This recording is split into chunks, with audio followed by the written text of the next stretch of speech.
Hello बच्चों, chemistry class में आपका स्वागत है और मैं हूं आपका केमिस्ट्री टीचर सतीश श्रीवास्तव। आज मैं आपके लिए जो टॉपिक लेकर आया हूं और वो टॉपिक है मेरा क्या, मॉडर्न पीरियोडिक लॉ, आधुनिक आवर्त नियम, या इसी को बोलते हैं मोज़ले पीरियोडिक लॉ, मोज़ले का आवर्त नियम।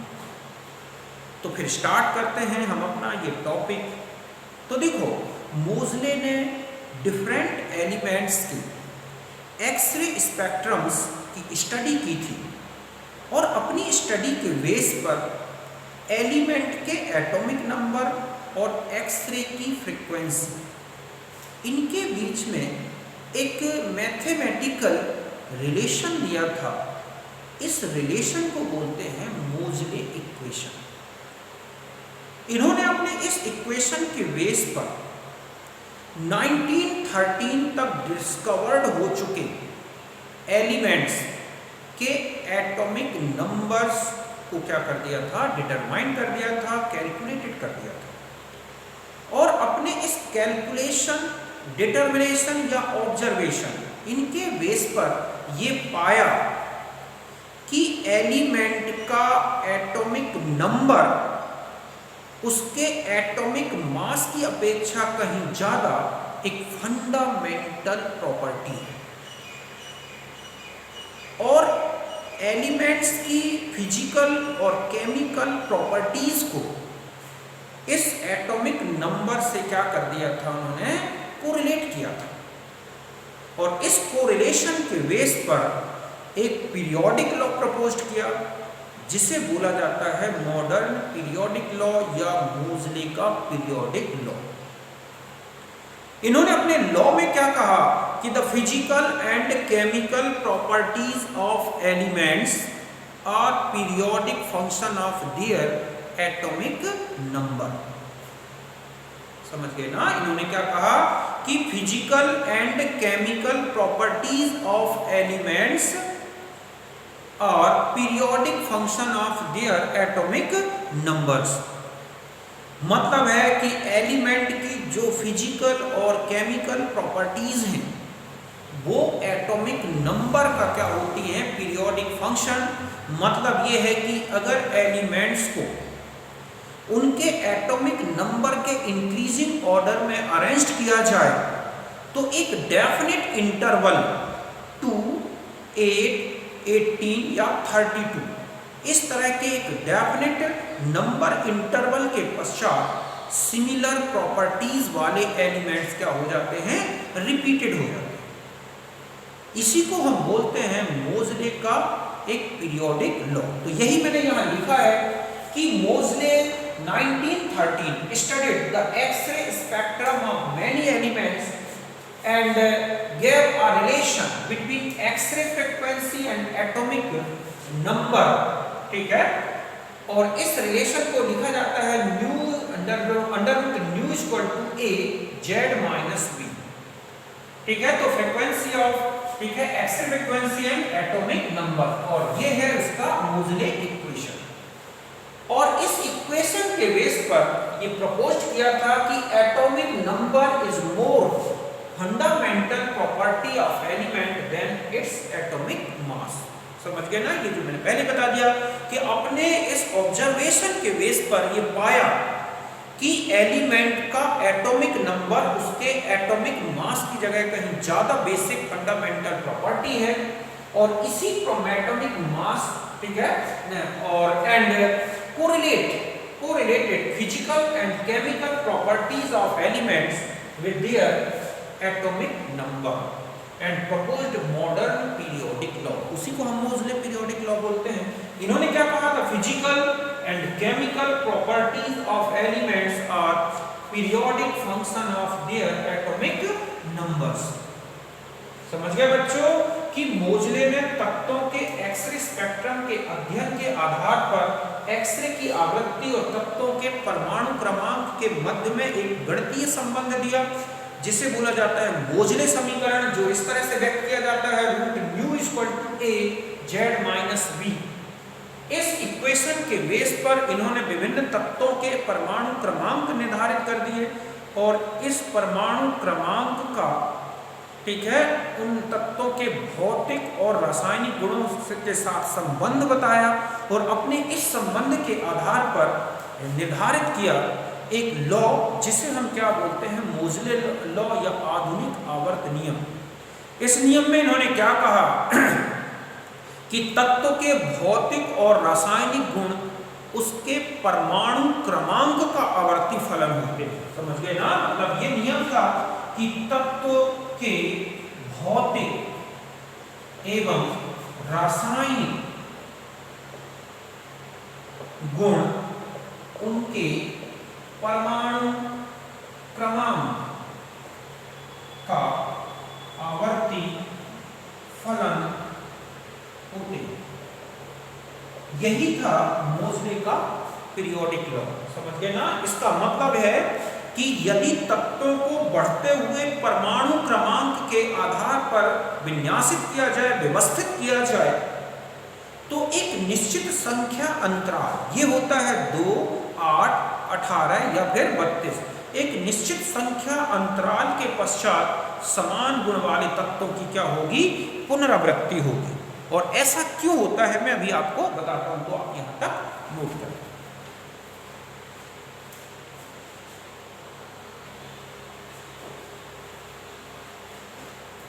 अब देखो, अभी आपने देखा कि physical and chemical properties of elements are periodic function of their atomic number.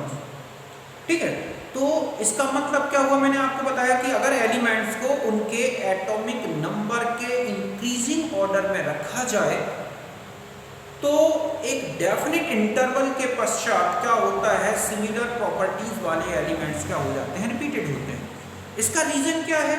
इन्होंने इसका रीजन बताया कि ऐसा होने से, मतलब 2, 8, 18 या 32 इस तरह के इंटरवल के पश्चात जो आउटर मोस्ट सेल है, जिसे हम वैलेंसी सेल भी बोलते हैं, उसमें नंबर ऑफ वैलेंसी इलेक्ट्रॉन्स क्या हो जाते हैं, बिल्कुल बराबर हो जाते हैं। ऐसे में एलिमेंट्स की वैलेंसीज क्या होंगी, सेम हो जाती हैं। और जब वैलेंसी सेम होंगी एक ही ग्रुप के एलिमेंट्स की, तो उनकी प्रॉपर्टीज भी क्या हो जाती हैं, सिमिलर। तो यही मैंने लिखा है कि 10 elements arranged in increasing order of their atomic numbers, ठीक है, numbers, the elements with similar properties are repeated after definite interval, मतलब 2, 8, 18, 32, because after such intervals some valency, ठीक है, same valency electrons are repeated in outermost cell। समझ गए बच्चों कि इस तरह तत्वों को अगर परमाणु क्रमांक के बढ़ते क्रम में रखा जाए तो 2, 8, 18 या 32 के अंतराल के पश्चात समान गुण वाले तत्वों की पुनरावृत्ति होती है। क्यों? क्योंकि उनके बाह्यतम कोश में संयोजी इलेक्ट्रॉनों की संख्या समान हो जाती है। मतलब जैसे हाइड्रोजन, हम फर्स्ट ग्रुप ले रहे हैं, ठीक है, फर्स्ट ए, तो फर्स्ट ए में hydrogen, lithium, sodium, potassium, rubidium, caesium और फ्रांसियम है। इनके एटॉमिक नंबर में 2, पहले हाइड्रोजन का 1 है, 2 जोड़ देते हैं, हो गया 2 से 3, तो लिथियम का 3, फिर इसका 8 जुड़ा तो 11, फिर 8 तो 19, फिर 18 तो 37, फिर 18, 55 और 32 तो 87। अगर आप इनके इलेक्ट्रॉनिक डिस्ट्रीब्यूशन देखें, हम देखेंगे ये कैसे डिस्ट्रीब्यूटेड होते हैं। अभी मैं बता दूं कि इसके आउटर मोस्ट में 1 है, इसके में भी आउटर मोस्ट में 2 और 1, 2, 8, 1, 2, 8, 8, 1, 2, 8, 18, 18, 1, और इस तरह से यहाँ और यहाँ सब में देखो आप, इनके आउटर मोस्ट में सेम इलेक्ट्रॉन्स बने हुए हैं, अर्थात 1 इलेक्ट्रॉन है, तो इन सारे एलिमेंट्स की वैलेंसीज क्या होंगी, 1 होंगी। इस तरह से ये मतलब हुआ कि ये जो एलिमेंट्स हैं ये फिजिकली और केमिकली क्या होंगे, सिमिलर होंगे। और इस तरह से यही कहलाता है मॉडर्न क्लासिफिकेशन ऑफ एलिमेंट्स। समझ गए ना? तो इस तरह से ये इसका रीजन था पीरियोडिक लॉ का, और ये है हमारा एक विद एग्जांपल, तो आप इसे नोट करें।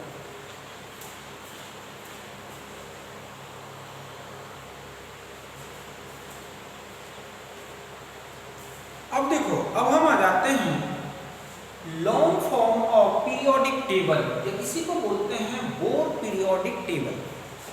तो देखो, जो मोजले ने पीरियोडिक लॉ दिया और जो बोर ने एटॉमिक थ्योरी दी और ऑफ बाउ प्रिंसिपल, इन तीनों का यूज करके फिर से सुने, मोजले का पीरियोडिक लॉ और बोर का एटॉमिक मॉडल और ऑफ-बाउ प्रिंसिपल, इन तीनों के बेस पर रेंज, वर्नर्स, बोहर्स और बरी इन्होंने long form of periodic table को प्रपोज किया था। समझ गए ना? इन्होंने रेंज, वर्नर्स, बोहर्स और बरी ने इन्होंने long form of periodic table बना के तैयार की। इसका जो टेबुलेशन है, मतलब इसकी जो टेबल बनाई गई है वो टोटल ऑफ-बाउ प्रिंसिपल के आधार पर बनाई गई है। मतलब किस आधार पर इलेक्ट्रॉनिक डिस्ट्रीब्यूशन होगा, किस ऑर्बिट में कितने इलेक्ट्रॉन्स होंगे, इसका पूरा जो डिस्ट्रीब्यूशन है वो ऑफ-बाउ प्रिंसिपल के बेस पर किया गया है। समझ गए बच्चों कि आधुनिक आवर्त सारणी को बनाने के लिए जो है मोजले का आवर्त नियम, बोर का परमाणु मॉडल और किसका ऑफ-बाउ प्रिंसिपल, इनका यूज किया गया और इनके बेस पर रेंज, वर्नर्स और बोहर्स तथा बरी ने लॉन्ग फॉर्म आधुनिक आवर्त सारणी का जो बृहद रूप है उसे बनाया था। ये सबसे ज़्यादा यूज होने वाली आवर्त सारणी है जो हम अभी देखते हैं अपनी बुक्स में या जो हमें कहीं ना कहीं मिल जाती है। समझ गए ना? वो जो लॉन्ग फॉर्म है पीरियोडिक टेबल का वो इनकी देन है, इन्होंने बनाया था। समझ गए ना? अब हम आते हैं कि इस जो टेबल में क्या क्या कैरेक्टरिस्टिक्स थे, ठीक है, क्या क्या उसमें जो है फीचर्स थे, तो उनको हम देखते हैं। पहले आप इसे नोट करें।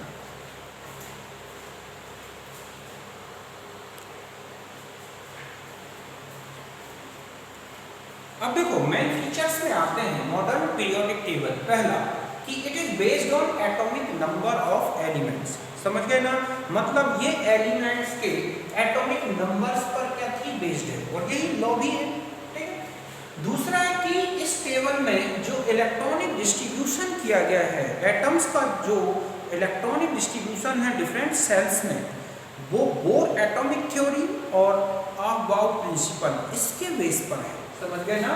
मतलब in this table distribution of electrons of elements given by Bohr atomic model and aufbau principle. समझ गए बच्चों? सारणी में तत्वों के इलेक्ट्रॉनिक विन्यास का वितरण बोर परमाणु सिद्धांत और ऑफ-बाउ सिद्धांत के अनुसार किया गया है, और आप देखोगे भी जब हम इलेक्ट्रॉनिक कॉन्फ़िगरेशन लिखेंगे।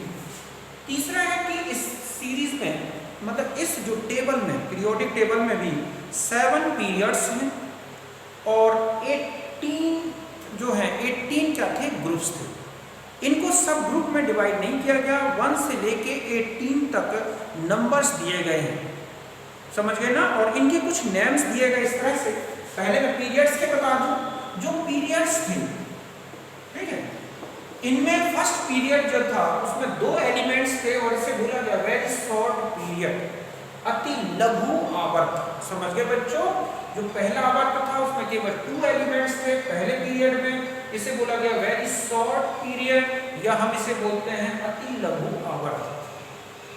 दूसरा और तीसरा जो पीरियड था उसमें 8 एलिमेंट्स थे और इन्हें बोला गया शॉर्ट पीरियड्स, लघु आवर्त। समझ गए बच्चों कि दूसरा और तीसरा जो पीरियड है उनमें 8 एलिमेंट्स थे और इन्हें बोला गया है लघु आवर्त।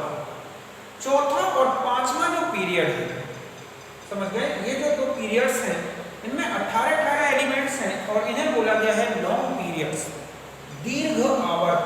क्या बोला गया है? दीर्घ आवर्त, अति लघु आवर्त, लघु आवर्त, दीर्घ आवर्त।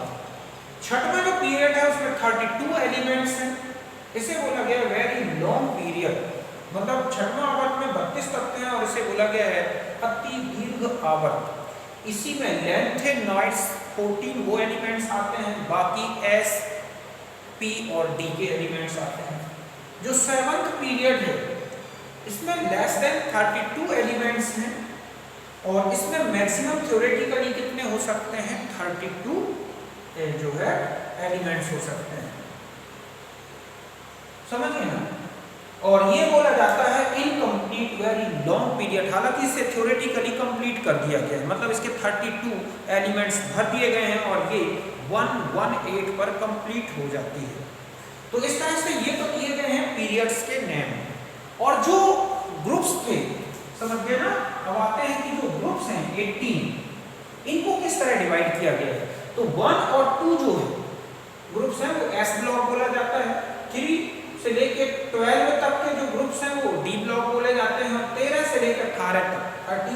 तक पी ब्लॉक आते हैं। एफ ब्लॉक को जो ग्रुप नंबर 3 है उसमें नीचे की तरफ चले तो 6th और 7th पीरियड के एलिमेंट्स जो है मतलब उसमें रखे गए हैं लैंथेनाइड्स और एक्टिनाइड्स। वो हम पीरियोडिक टेबल बना के देखेंगे जब अच्छी तरह समझ में आएगा। तो इस तरह से ये थे कुछ फीचर्स, पहले यहां तक नोट कर।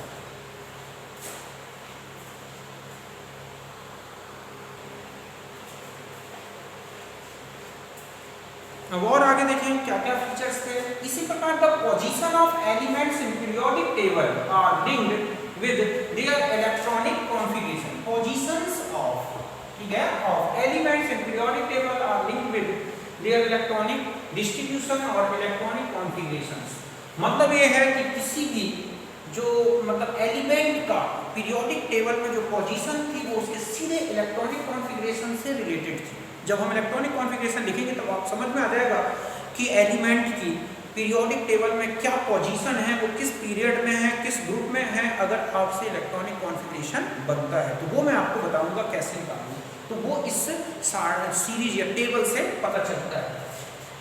नेक्स्ट है कि इस पीरियोडिक टेबल में केवल ग्रुप्स दिए गए, सब ग्रुप को डिस्कार्डेड कर दिया गया, हटा दिया गया, समझ गए ना। और हर एक ग्रुप अपने आप में क्या है, बिल्कुल इंडिपेंडेंट है। Each group is independent and idea of सब ग्रुप डिस्कार्डेड, मतलब उसको हटा दिया गया। 1 से लेके 18 तक ग्रुप नंबर्स दिए गए हैं, कहीं कोई सब ग्रुप नहीं दिया गया। It is quite easy to remember and reproduce. ये जो टेबल थी बहुत ही इजी थी, याद करना भी और रिप्रोड्यूस करना भी। समझ गए बच्चों, याद करना और बनाना बहुत सरल है। अगर आप अच्छी तरह से सीरीज पढ़ोगे तो आप देखो बहुत इजी कोई बना सकते हैं। और अब आता है कि किसी भी पीरियड में कितने एलिमेंट्स रखे गए हैं इस टेबल में, तो ये डिपेंड करता है कि उस एलिमेंट, या हम ये कहें कि किसी भी एलिमेंट या उस पीरियड, ठीक है, उस पीरियड के जो n है, n की वैल्यू है, उसके बेस पर n+l वैल्यूज निकाली जाती हैं जो कि इलेक्ट्रॉन्स से भर सकती हैं।